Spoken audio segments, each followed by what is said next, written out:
What happens if you choose an EV charging company to buy all your chargers from and they go out of business?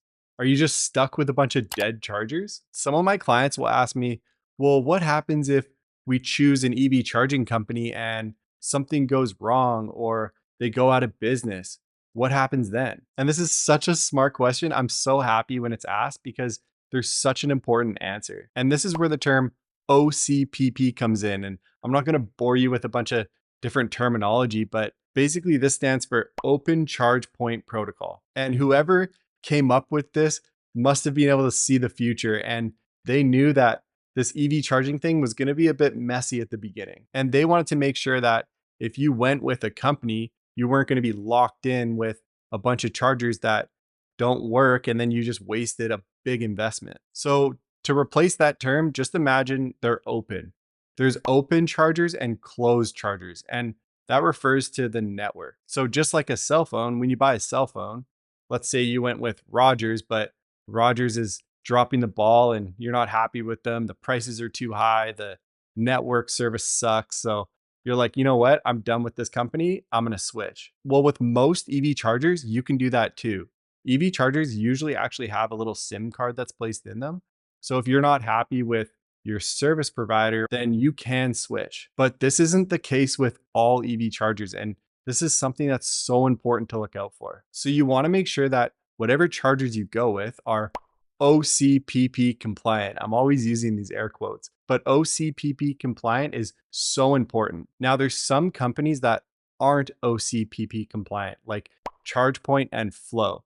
If you go with their chargers, then you're locked into their network. You can't switch. And when I say network, just imagine like the brain that's operating these chargers.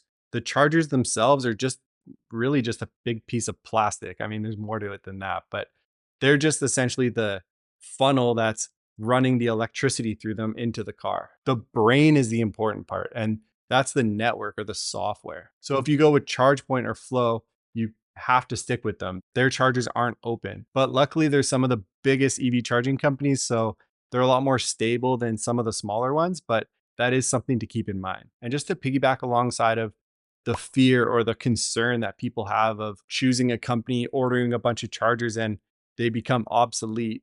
Another big question I get is, oh, well, what about the plug? Isn't this NACS plug taking over the Tesla plug? And yeah, the NACS or North American Charging Standard is eventually going to be rolled out for all chargers and all cars, but it's really not that big of a deal. Even today, if you were to order a level 2 charger, 90% of the time, it's going to have the standard J1772 plug. But if you drive a Tesla, you know, whatever, no big deal.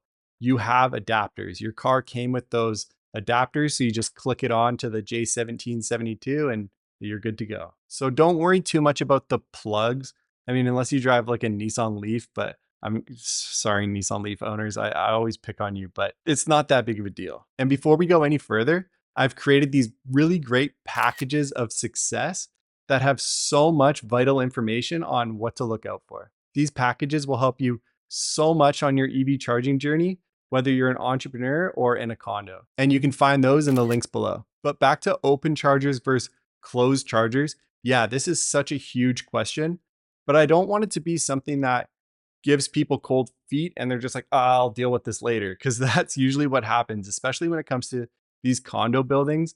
And there's so many people that have to agree on the decision and move forward. And it's kind of confusing, right? Like this industry is not super simple. So it's hard for one person to figure it out. Imagine a group of people. But worrying that the technology is going to change or you're going to make the wrong investment is actually not that big of a concern, because the biggest part of your investment is the install or the infrastructure upgrade. And that's not going to change. But I'm going to go into this a little bit more on the next video.